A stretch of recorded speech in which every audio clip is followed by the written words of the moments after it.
Radio Classique, l'invité de l'économie. Et à 7h15, Baptiste Gabory reçoit l'économiste Nicolas Bavrez. Bonjour Nicolas Bavrez. Bonjour. Les chiffres du chômage du mois de septembre seront connus ce soir. Vous avez signé une tribune hier dans Le Figaro où vous dressez un tableau cinglant de Paris, de la situation de Paris. La capitale française est devenue, dites-vous, l'emblème de la paupérisation des Français, une ville marginalisée même dans le XXIe siècle. Oui, donc c'est fort. C'est fort, mais malheureusement c'est vrai. Et aujourd'hui, la situation de Paris est devenue un boulet pour la France. Elle tire la France vers le bas et dans un silence assourdissant. Je pense qu'il était temps de casser ce silence. Que se passe-t-il ? Aujourd'hui dans le monde, on a ces grandes transformations, ces révolutions démographiques, économiques, numériques, stratégiques, et chacun doit s'adapter ou être marginalisé.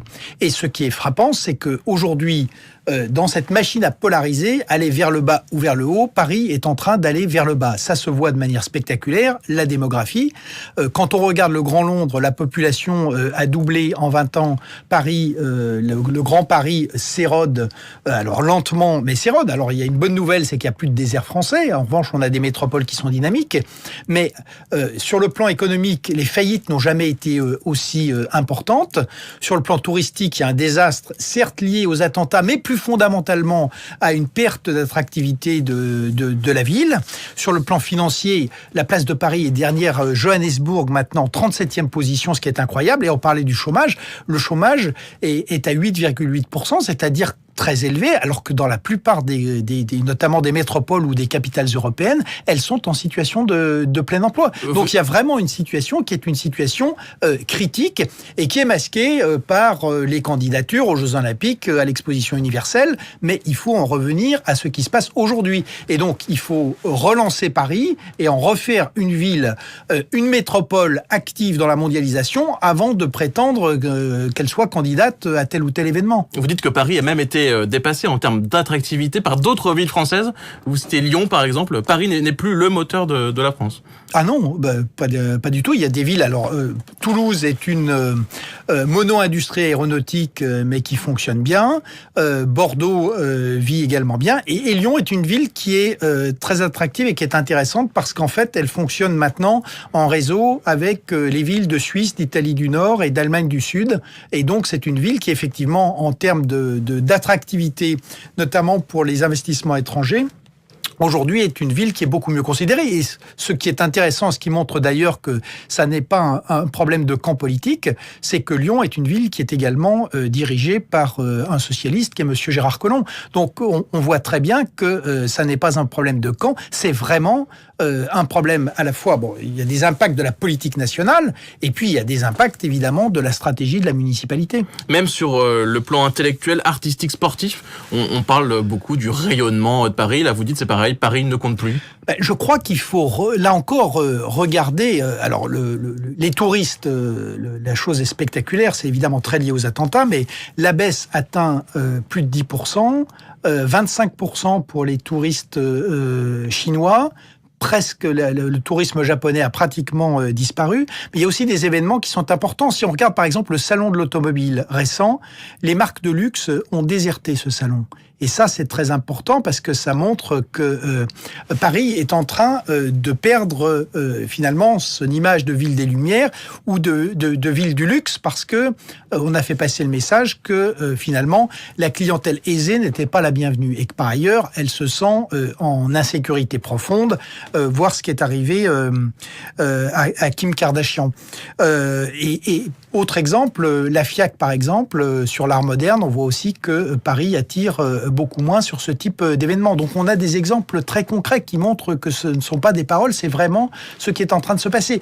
Et c'est là où c'est non seulement un problème pour Paris, mais pour la France. Pourquoi ? Parce que il faut regarder l'histoire. Ce qu'on appelle le luxe, c'est ce qu'on appelait au début du siècle les articles de Paris.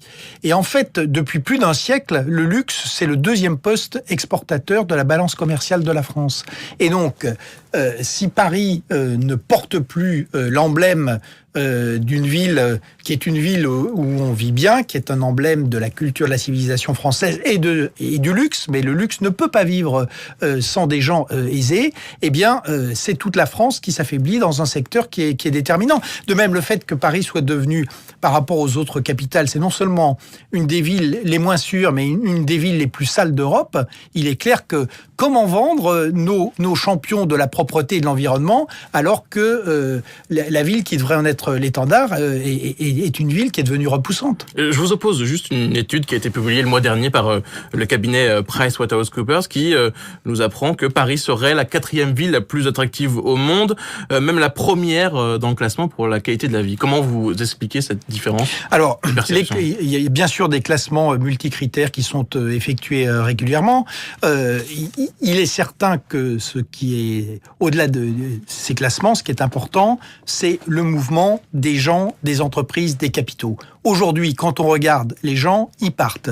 Quand on regarde les entreprises post-Brexit, elles envisagent d'aller à Francfort, à Amsterdam, à New York, mais pas à Paris. Pourquoi Pourquoi elles ne viennent pas à Paris? Si vous voulez, à la fois parce que c'est une ville qui est chère sur l'immobilier, c'est une ville qui est chère sur les impôts et les taxes, qui sont quand même 50% supérieurs à la situation en Allemagne, et les signaux qui sont envoyés, si vous prenez par exemple cette semaine, alors ça c'est le signal national, mais en une semaine, on a réussi à démanteler le dispositif des actions gratuites, on a réussi à ne pas baisser l'impôt sur les sociétés, et on a réussi à expliquer qu'on allait élargir l'assiette et augmenter le taux de la taxe sur les transactions financières. Il ne faut pas s'étonner que ce qu'on appelle les fintech, donc les entreprises technologiques de la finance, aujourd'hui, elles partent vers Francfort.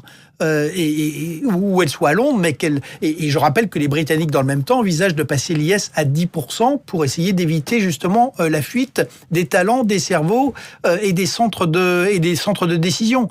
Donc, qu'est-ce qu'il faut faire alors pour relancer l'attractivité de Paris? Ce qu'il faut faire, c'est s'attaquer, refaire d'abord de Paris une ville qui soit une ville prospère, moderne, sûre, propre, ouverte, accueillante pour les touristes.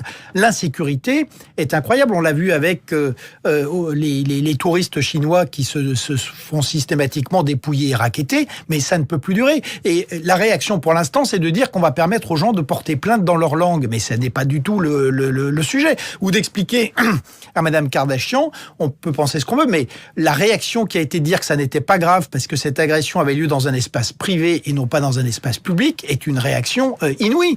La première chose à faire, c'est de présenter des excuses et d'être désolé parce que personne ne mérite d'être ligoté, menacé par une arme, alors qu'on pense être tranquille pour quelques jours dans une des plus belles villes du monde. Donc, il faut absolument travailler sur l'attractivité de Paris, en faire donc de nouveau une ville dans son siècle, ouverte, et puis bien sûr, il faut profondément modifier la politique économique de notre pays, en faire de nouveau, donc là encore, un pays qui soit une base de production, ce qui veut dire qu'on peut investir, que les entreprises gagnent leur vie, qu'on innove et qu'on a un marché du travail flexible. Bref, qu'on attire les talents, les capitaux, les entreprises et tous ceux qui vont fabriquer le 21e siècle, au lieu d'essayer d'être une ville-musée. Mais pour être une ville-musée, il faut être propre et sûr, et on ne l'est plus. Juste, dernière question, on parlait du chômage tout à l'heure, les chiffres seront connus, les chiffres du mois de septembre seront connus ce soir. On a une légère tendance à la baisse depuis le début de l'année. Est-ce que c'est de nature, selon vous, à améliorer cette situation? Alors, il y a une légère tendance à la baisse sur les chômeurs de catégorie A.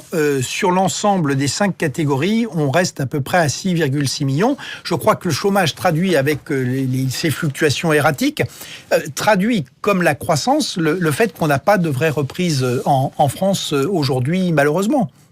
Et donc, notre économie continue à s'affaiblir.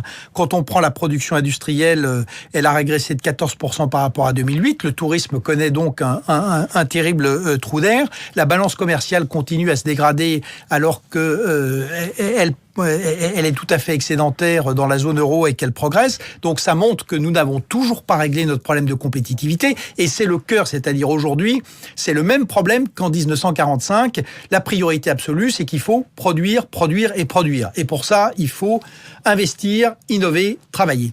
Merci beaucoup Nicolas Bavrez, Paris, emblème du déclassement de la France. Vous étiez l'invité de l'économie ce matin sur Radio Classique.